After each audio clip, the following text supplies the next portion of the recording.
Right. Cheeky best of three here, second match of the day for us on the C stream, joined of course by none other than Rickard Mechanics, SortOf Bergman. Yes, a man of many names. A man of many names and a man of a lot of knowledge and wisdom as well.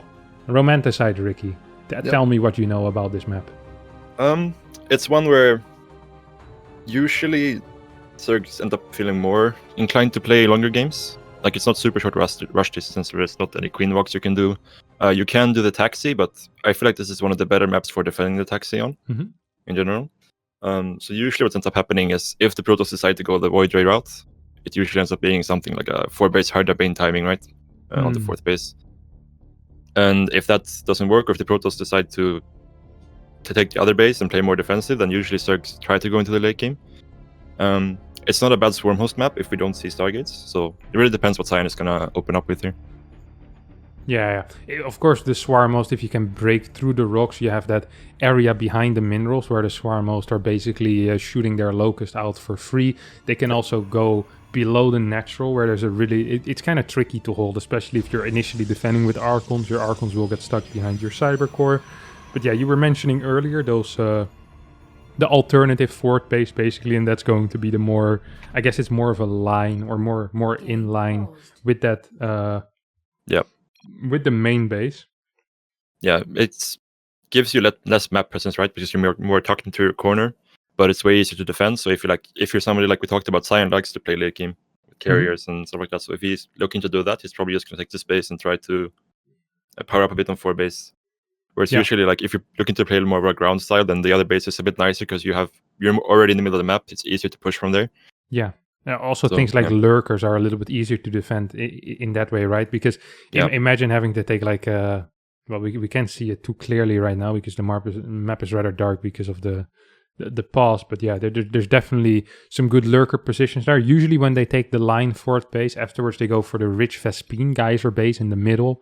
And once TOS actually gets that, you have a pretty clear push out path. You can mine the minerals downstairs. It's easy to defend. I always feel like on 4 bases there's some initial things that kind of suck about having that left side base, but then once you get that rich Vespine geyser base up, that position is so comfortable for the Protoss to play from, and you almost kind of deny that bottom left side with it. And so you're forcing way more of a split map scenario already than if you're expanding to the right, where sometimes it can be hard to eventually take that middle map. But let's just see if we can actually get there, as we are opening up with a warp gate first here into a Stargate. Okay. Yeah. So we should probably see a Stalker second unit here, I assume. Yes. Yeah. Because if you're going warp gate first, the entire point is to hide the Stargate, right? Otherwise, there's no reason to. Warp gate before Stargate. Not entirely true. Really? Well, yeah, because there are certain follow-ups where if you play the fast warp gate, you're going to be able to get a way tighter timing with some glaive timings from Stargate. Especially with lower gateways. This is not quite the case if you follow with 4 or 5 gateways, but if you do 2 or 3 gateway glaive timings, they can be way tighter and really hit, whatever warp gate timing you decide to delay. You can hit like 10-12 seconds faster by getting that fast warp gate. Does force you to cut a couple of workers, but should be fine.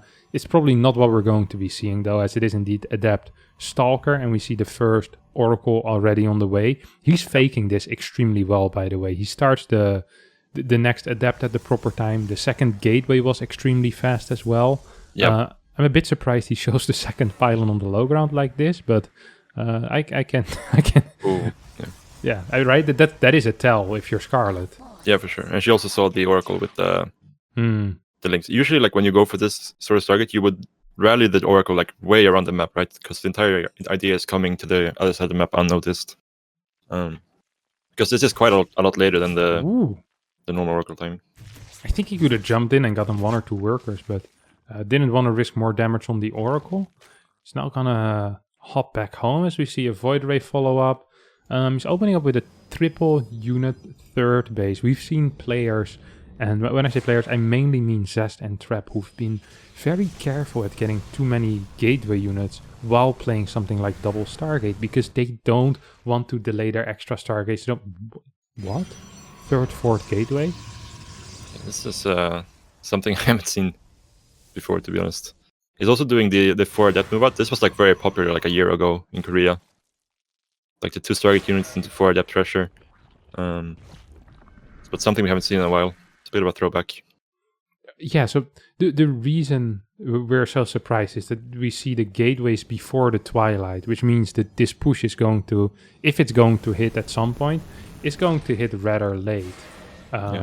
Because the glaive just won't be done. This looks like a 4-gate glaive, but the timing is going to be a 4-gate glaive at fastest can hit around 535, especially with Warp Gate first, double Stargate unit, which is exactly what he's playing. This is not going to be that timing. He's going to be hitting a solid minute later.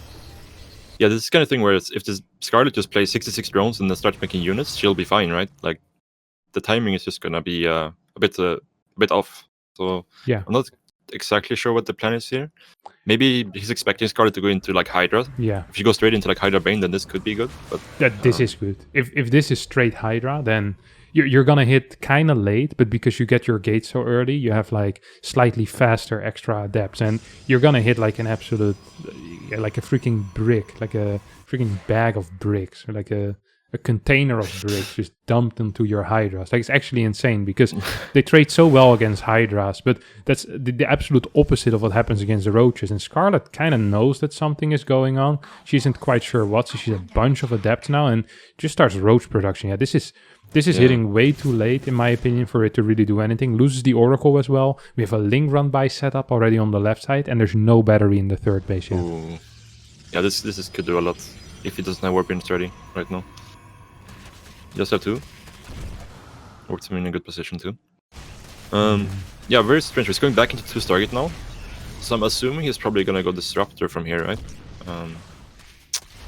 That would make more sense than trying to go into Storm charge from this Adept opening. Yeah, so there's the Robo Bay. And Scarlett was very confused, I think, because she didn't get any tech structure. She was just making roaches on 3 bases, no 4th base. Yeah, that's not the only thing. We're also not seeing an Evo chamber. So this is super. She's 75 worker. Yeah. Did she think she already had a 4th base? I think she was just very confused this game, to be honest. Yeah. Maybe she was. Yeah, I am actually not sure exactly what was happening here. It's a bit of a mystery. But anyway, Cyan is going into the more recent style of playing Voider into Disruptor instead of Voider into Storm. Which I think in general is a bit safer, but it sets you up a little bit worse for the late game, right? Yeah. Just basically very little pressure you can actually put on the Zerg, and you don't actually want the Disruptor Colossus in your late game army, whereas you do want Storm. So you kind of delay your ultimate composition, but you get there a bit more safely. Yeah, no, I definitely do agree. He's even playing with double Robo, which is I mean, it's pretty good for him, to be honest, because Scarlett is just making Roach Hydra, no Infestation Pit, no Spire, no nothing, right?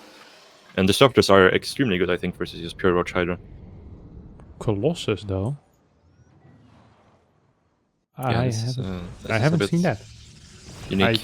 This is new or old. Either really old, we're talking Wings of Liberty, or very, very new, and we're talking last week. Hydra Roach Pusher moving forward. Man, she has so much supply. Like, this. But there's actually no need for him to hold his 4th tier. Agree. Like, this is unupgraded Roach Hydra with no hive on the way. She just got her 4th base up. Good splits though, huh? Yeah. Couple of decent splits as we see Scarlett still trying to push forward, but with the Colossal, with the super battery, I'm not sure if this is going to end up working. Somehow, some way, Cyan also managed to sneak in +1 and charge. He has a gateway count of 8, and well, honestly, this is looking pretty bad for Scarlett right now, who kind of overcommitted after denying that 4th base. Right now, she's getting the Infestation Pit. She's trying to get extra gases on the 4th base, but she's losing so freaking much here, and resources lost kind of tells the tale of what happened in the past minute. It was 190 supply against 110. Now it's 130 against 120. So Scarlett lost 60 supply and Cyan gained like 10 supply. That's not quite what you want if you're Scarlett.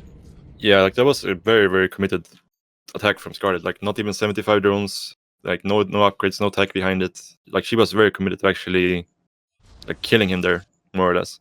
And like now, she's probably not gonna die right away, but before she has any other tech units out, like any Vipers come out or any Lurkers or anything like that comes out, Cyan is gonna have a 200 supply army that's gonna be very, very hard to deal with.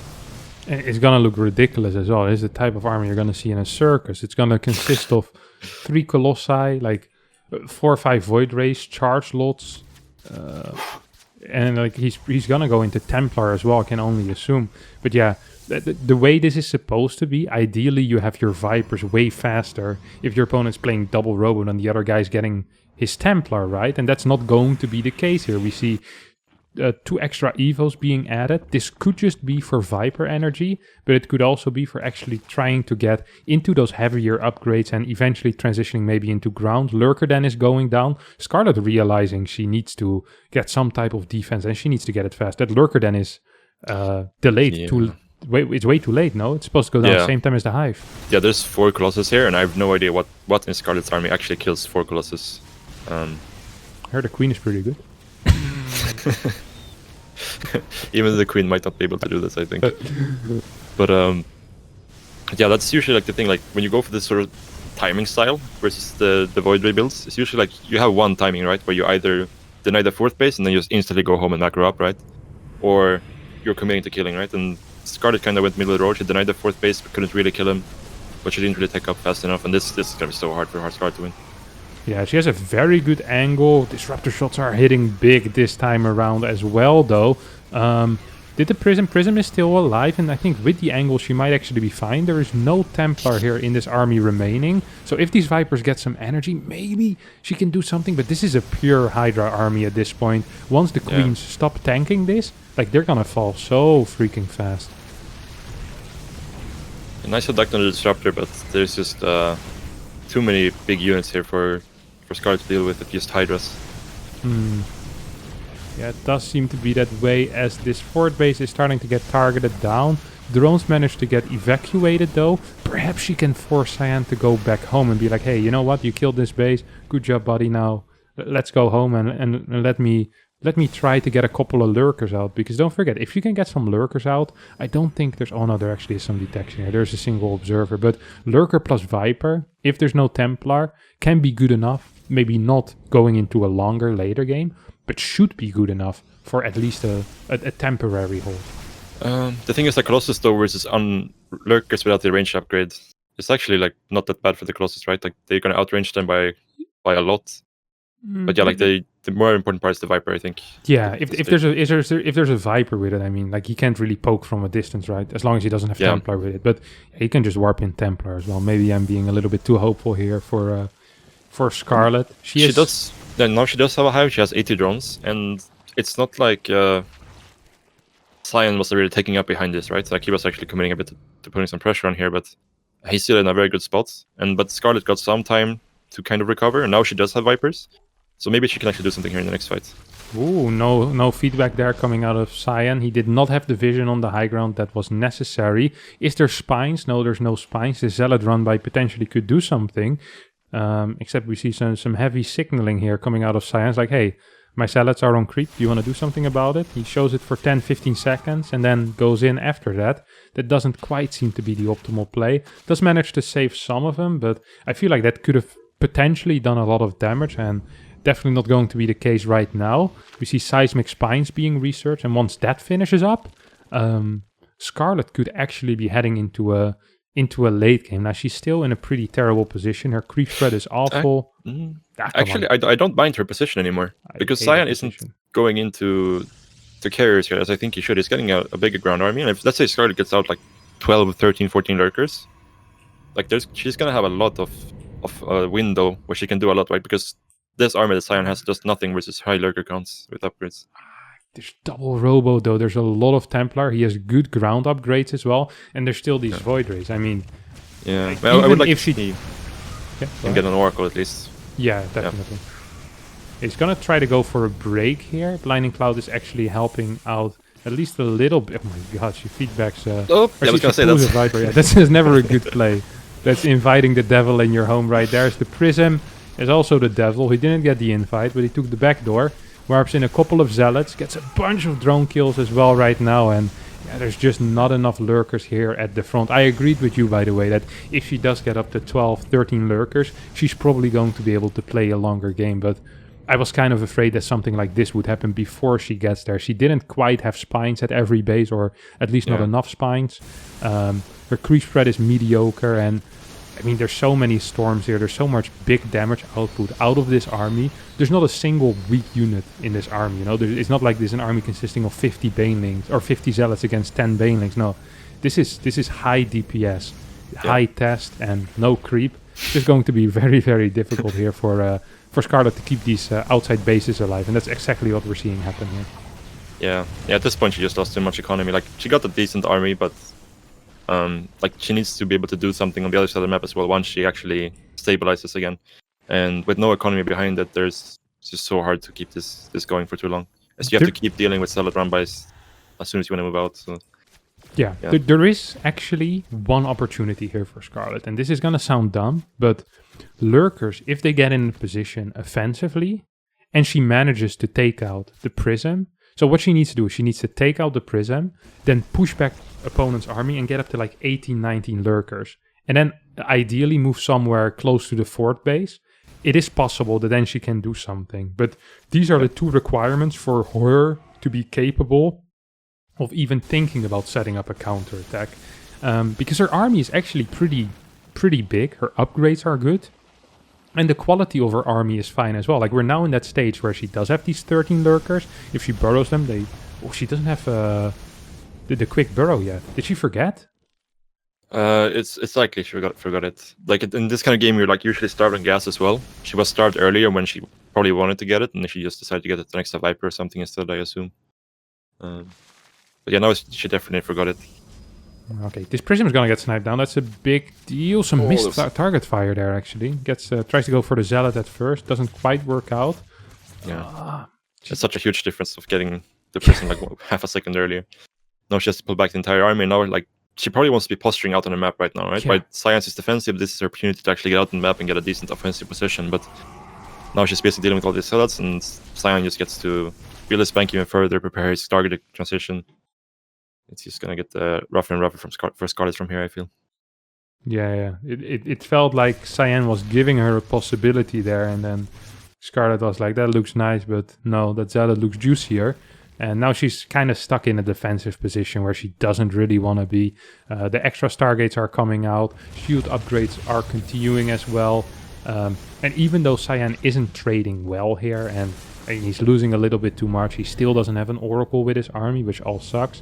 It doesn't really matter that much. He has complete map control. He's getting an army that is going to be unbeatable with the eco that Scarlett is currently on. Scarlett can't max out on Hydra Lurker. She's never going to be able to get any type of decent Corruptor count that she will need. The only way I can see her actually do something here is if she potentially gets into Microbial Shroud, maybe. This is the only solution I see. And the moment we start talking about Microbial Shroud, you know it's kind of a desperate situation for the Zerg. Yeah, like Cyan's army isn't like the Death Ball army, right? But it's just good enough, and it's so much more mobile that Scarlett can't even think about moving across the map. And if you want to play late game from here, Scarlett, you need a bank. You need to be able to make Corruptors. You need to be able to remax into Corruptors after taking a fight. And it's just not in the sights right now. We do have adaptive talents finally starting, and honestly, as long as there's not carrier starting and the cannon count isn't that high, which by the way it isn't, I still feel like the moment Scarlett can get a position on the other side of the map, it's still possible. It's still possible to get such a position with these upgrades where you can kind of trade okay against 3 carriers or 4 carriers as well, you know? But you need to be able to push away the opponent. And right now, we're talking about Scarlett moving out, but she's already having trouble defending here. Just getting caught completely out of position, kind of unnecessary. She F2'd her army to deal with some minor harass. This is painful. She's going to lose every major tech structure, and this is just going to be a recall, right? Yeah, most likely, Cyan doesn't really need to stay here, and he's already trading way better. Yeah, he could probably even try to fight it out and trade out in the remax, but that's probably the worst option, but it probably might be good enough. Yeah, I mean, he might just straight up win the game. Not too. Yeah. Like, it sounds silly, but this actually was the worst case scenario, and that apparently leads to straight up winning the game, because this is truly, if he loses that fight, then there might be a possibility that Scarlett moves across the map. If he just recalls, he's on 6 base with good defensive or good enough defensive setup. Scarlett has no eco left, like she'll just bleed to death basically, and now there was a tiny opportunity, but of course his army was just too big. But yeah, I completely agree there. That was a pretty nice to have as a worst case scenario. Yeah. But I think like what this game really showed is like the difference between playing for the late game or like setting yourself up for the late game and just accidentally getting to the late game, right? Exactly. Yeah. Like this game, Scarlett just accidentally ended up there, and she didn't really have a good enough mid game where she, like, ideally you would go up to like something like almost close to 100 drones in preparation, so you can start spamming spines on the sides, right? You can start putting some lurkers on the sides. You can have good creep spread. You can have your upgrades earlier, your Vipers earlier, and then like, because once you start taking damage from the Scarlett run-bys, it gets really hard to deal with the future Scarlett run-bys, right? It's just like a snowball effect. But if you clean up the first like big Scarlett counterattack easily, then it gets much easier to clean up the next one on the other side. So it's like, yeah, because you kind of start growing a defensive bank in a way where you get like your spines up, and maybe you have like you get more creep out as well. Like these are things that snowball very hard. I completely agree there. I was changing the title of my stream, so I might have missed it. But did you also mention the late lurker then? Yeah, I mean, everything was just kind of late, right? The tech, like Evo was late, tech was late lurker then too. Yeah. Yeah, but I mean, like specifically there, because at that point she already was aware that her push had failed, and we usually see the lurker then start at the same time as the hive, just because that matches up nicely. The moment the hive finishes, you can start your seismic spines or your adaptive talents, whatever you prefer. Wait, we need SortOf in. Yeah. Where are you at? You need an invite. Yes. My game is bugged, so if I try to join through you, I'm going to get stuck on the loading screens. Sure. All right. But yeah, it's just that's extremely it's extremely rough for Scarlett. Their rough start. Well, actually, the start was pretty good, but then the follow-up push, I think she... The thing is, in a lot of situations, that's going to work. If you have someone playing Twilight, if you have someone maybe even playing single Robo, that could work, right? Like, the double Robo is not common at all. Like, I don't see this a lot, because it just doesn't really allow you to be as aggressive on the map. Like, it just... It forces you, basically, to kind of sit back and defend. And if the Zerg drones up very heavily and just keep spreading creep, you're going to be stuck on 4 bases for a long time. It's difficult to expand forward. Yeah.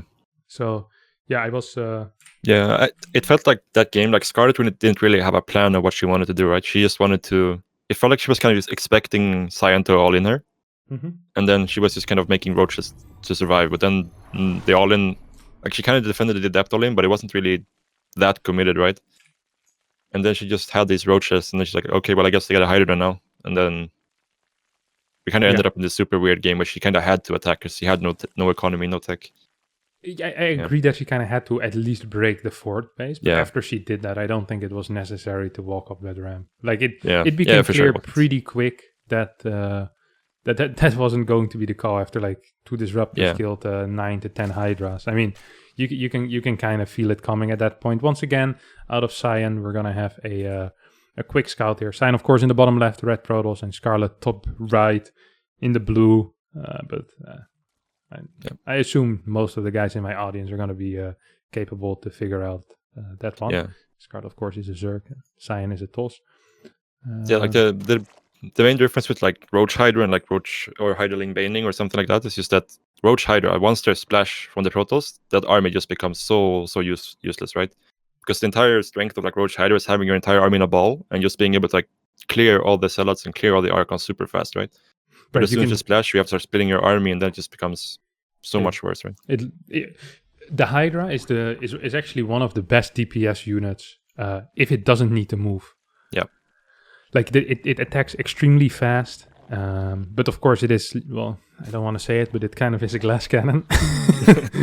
Slow HP, it dies easily. So the moment that meat shield of the roach disappears, or like you say, you need to start kiting and you need to start splitting, you're just continuously losing damage output, which you can't really afford to lose if you're playing against you know, a massive Protoss army that is this death ball-like army, which really is reminiscent of how a lot of Tosses played probably in the beta of Wings of Liberty, with that Void Ray Colossus spell, right? Yeah. Before the Zergs back then figured out that perhaps a spell that does infinite damage, cast instantly, and holds everything in place is a pretty decent counter. But, to everything. To everything, yeah. Of course, talking about fungal growth there. That's way behind us here. We have a better state of the game now, luckily. As once again, Cyan going for the exact same opener, the warp gate into Stargate after the pylon block. But this time not actually showing, or is he going to show the third pylon? Well, I mean, third pylon, I hope not. It is such a weird position as well for a third pylon. It doesn't really have any purpose. To be next to the, like, if people are gonna bailing bust, then most of the time they're not gonna be able to take out that pylon anyway, and if they do, then you kind of deserve to lose. I mean, they first need to bust through a gateway and a unit, like it's gonna be rough enough. You see the second gateway go down at the appropriate time as well. So basically, for the people that are not aware, right now we have Cyan faking the old 4-gate glaive build. And that always opened with Adept Stalker, very fast warp gate. Once again, that weird pylon. Yeah. The fast 4-gate glaive went into Twilight, then Robo, and the third pylon always was delayed till after the third and fourth gateway. That's why we're focusing so much on this weird pylon, because he's trying to make Scarlett think a certain thing, but then he shows something that should allow Scarlett to figure out, hey, this is not that at all. So it's kind of ruining his own mind game. Once again, Scarlett though doing a fantastic job with these links, seeing everything, and even forcing out a 25 energy investment from the Oracle, trying to take out a link. But Scarlett is on top mechanically today, sort of. I don't think we can complain about that. Yeah, for sure. She's always just been super fast, super clean with her mechanics. Losing one drone, but that's acceptable, I think. But yep. We'll see if this Oracle can find more damage later on, as it's out of energy right now. But I wanted to ask you what you think about, because some people, when they do this they're faking the 4-gate and they go into Stargate, they like to save up for 2 Oracles and then like hit a little bit later as a bigger surprise. What do you think about that compared to this just like one Oracle going straight across the map? I kind of like that. The only problem is that the moment you take your third base, in that case, it still should be clear what's happening for the Zerg. So in order to truly sell that mind game, you also need to delay your third. And if then the queens are in position, because you already have no information of where the queens are, you're actually just kind of in a worse spot than you'd usually be. So I like just sending in the first Oracle. I don't completely mind. It's more of a gamble if you save up 2 Oracles. We have actually a 4 Adept Shade, and I kind of missed that as I was paying attention to the Void Ray. 3 workers going down already. There's no links currently on the map. 14 are being produced. This is gonna cost Scarlett 6-7 drones here, if not more. She's a bit slow on the pool there. 8 workers. And she already lost like 8 links as well. Now she has to remake even more. Like this is a lot of like indirect damage as well, right? Not only drones lost, but Larva lost in making more links, and the Oracle comes in as well. Oh, and another Shade finishes up. So she's being toyed with right here by our Chinese Protoss player, who said he was a little bit nervous in the first lobby, but it isn't really showing, as his unit control has been top notch here in this game. Oracle taking a lot of damage, does survive. Now his build here, once again, I don't quite understand it. Why are we seeing these fast 4-gates? Is he afraid of a Roach Queen push? What is this? I don't quite know. He's not going to be following this up with a second Stargate though. We're seeing Robo, Forge, Twilight. There's going to be a long period here at which Scarlett doesn't need to be afraid of anything. As I say that, of course, 5 Adept Shade in, which I completely missed again on the map.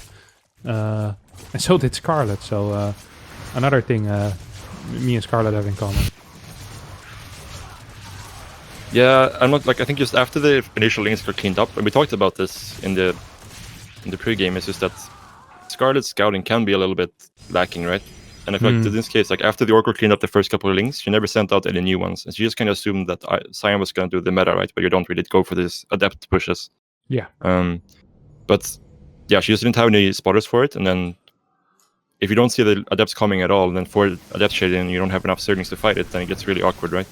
Yeah. Especially if your queens are away to summon out the oracles and stuff like that. And just she ended up taking way too much damage from the first one, which made it so The second one could go across the map for free because she still wasn't scouting during all this. Yeah. And yeah, now we're in this position where she is quite far behind. But yeah, compared to the last game though, she has a faster fourth base, faster tech, faster evo. So there's no timing this game, but I feel like that might be good for Scarlett almost. Always look on the bright side of life, eh, Ricky? Faster forward base than last game.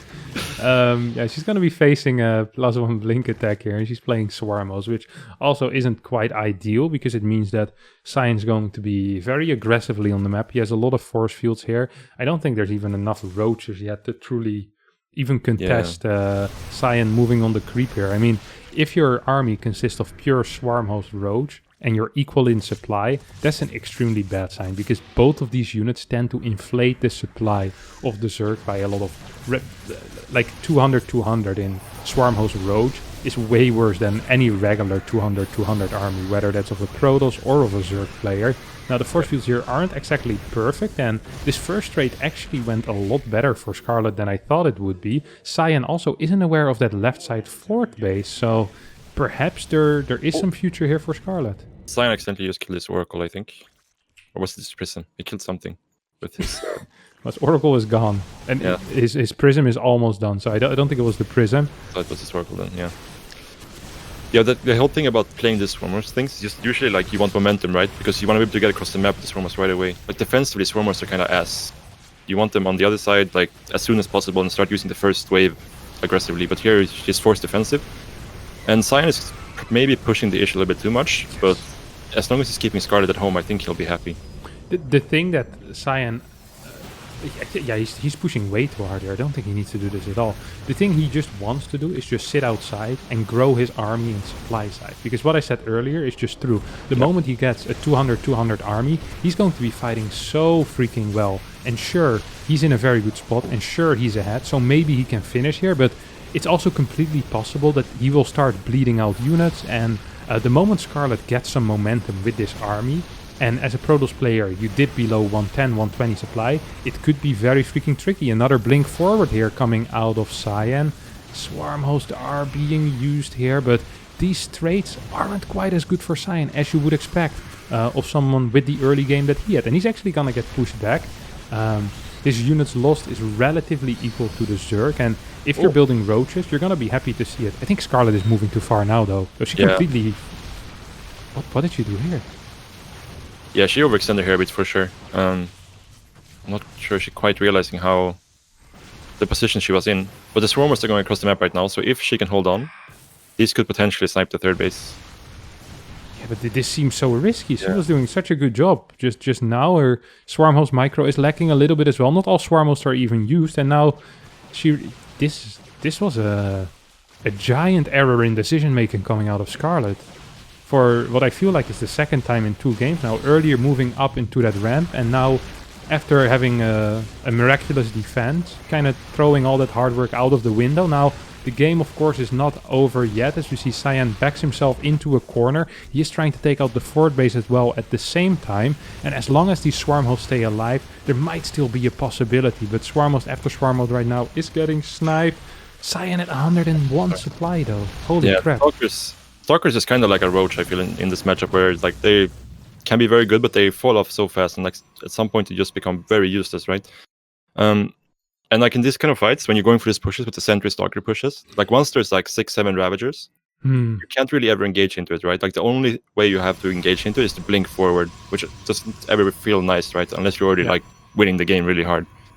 So I feel like, yeah, maybe Cyan overcommitted a little bit there.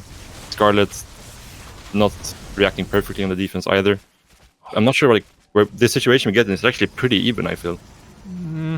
Yeah, so I would agree with you, except for the fact that there's a fort base up already for Cyan. If that wasn't the case here, I would say this is okay. But right now, Cyan's going up to 8 gas. If that isn't the case, he's going to struggle to get out the Templar archives and get Templar for feedback and storm on the Vipers.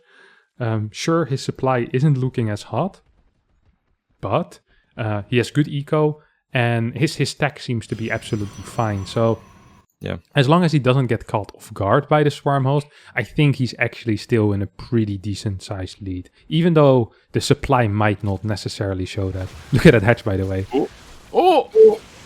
That was one away. One swipe. One swipe. Yeah, I'm a bit surprised. Scarlett just spent all her gas into Ravagers again, and I feel like the time for Ravagers have kind of passed. They're very nice versus the like Stalker Sentry pushes, but like once you get into this point, like once you have Hive, you would rather save your gas for Vipers or Lurkers, I feel. But there's again no Hydrodon, so she's just playing Swarmhost Ravager Viper, which I feel like is just gonna get hard countered by High Templar, right? Yeah, but this is a good Locust wave here. This one has potential. She should go for the army here. She's going to be able to get one Colossus immediately. Super Battery is being activated. Only's going to go get one Colossi. Second Archon, the targeting there was split across 2 Archons. Otherwise, I think one of them would have fallen. Yeah. That was a very good wave, though. And Cyan's map vision isn't quite as good on that left side, or wasn't quite as good. Right now, once again, he's pushing on the map, but Vipers are out. Cyan needs to be careful. He is very trigger happy with these pushes. A little bit too trigger happy in my opinion at times. Yeah, he doesn't know about the Vipers yet, but once he realizes Vipers, he needs to make sure that he has Templars at the front of his army. Yeah. If he loses the 2 Colossi here, and Scarlett can hold this without using a Swarmhost wave, there is potential for a counter-attack, either on the 3rd or the 4th base, where Cyan might just lose a base. This is... Yeah, I feel like if Cyan just gets close to 200 supply, I feel like his army is just gonna steamroll Scarlett's with Swarmhost Ravager, which is like the most, like you talked about earlier, supply-heavy composition in the game.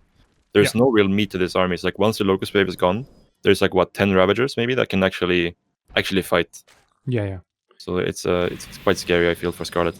Yeah. One more Warpin and we're getting to the 200 supply, right? Right.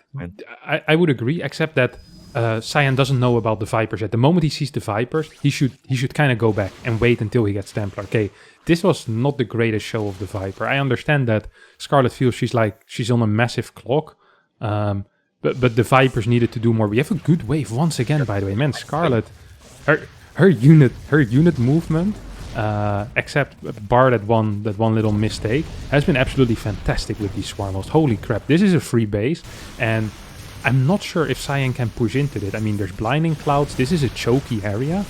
I don't think he can actually push into this that easily. Yeah, I think the way he would want to do it, if he wants to push, is just to make a huge concave and come from multiple sides. Yeah. The Zealots on the Swarmhost, the exposed Swarmhosts. Yeah, the cooldown is almost up though, and these Zealots might just die. At the same time, he goes in at the 4th base. He gets the 4th base. Yeah, it's... The problem with Scarlett's army is it's very hard to actually split it efficiently, right? Yeah. This is why usually you see people get a lot of spines, but because... Well, actually, she had a crap ton of money in the bank right now. She just didn't build them.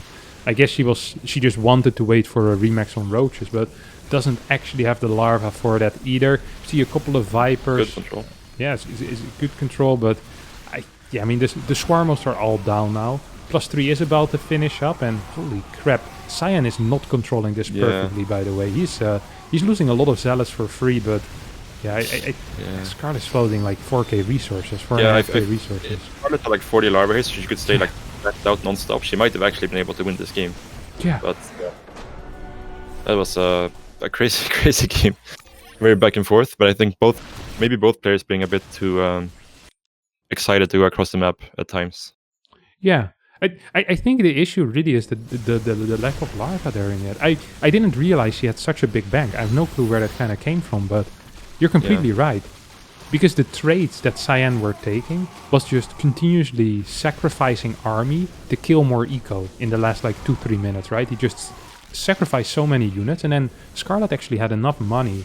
If she had the larva, I think she just straight up wins this game. But yeah, that earlier fight, I'm just looking through the replay here. There was that one fight where she chases slightly too far.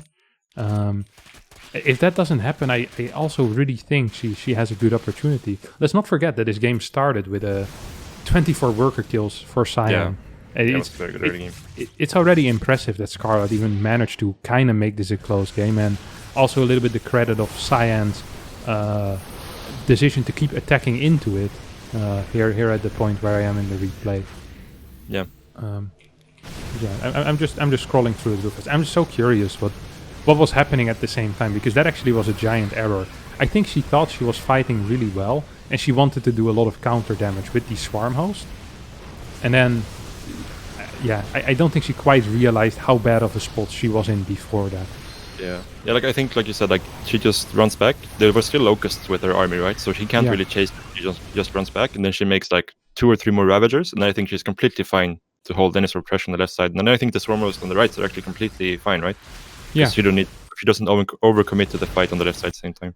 Yeah, she even still had like 3 Swarmos active during that thing. And there was like a couple coming off of the thing because she basically had 3 waves of Swarmos. She used them 3 at a time, the Locust wave. So almost always there were 3 or 4 Swarmos that were still could send Locust. And then there were 2 or 3 that would come off of cooldown again. But yeah, she thought she completely held. I'm just looking at this and she just sends the Swarmos across the map. She thought she held. She's up 50 supply at this point. I actually think she was in a really good spot. If she doesn't chase, I think she probably is. I'm not sure if she's winning, but she completely fought herself back into the game. Very frustrating to watch because she really clawed her way back in that game through good engagement after good engagement, and then she just makes a giant error of judgment, and it happens to the best, of course. It is a high stakes tournament. These things happen. Cyan mentioning before in the lobby that he was feeling nervous. There was some sloppiness perhaps in his play, but overall takes a big dub. And congrats to him. Winning his first game in the bracket.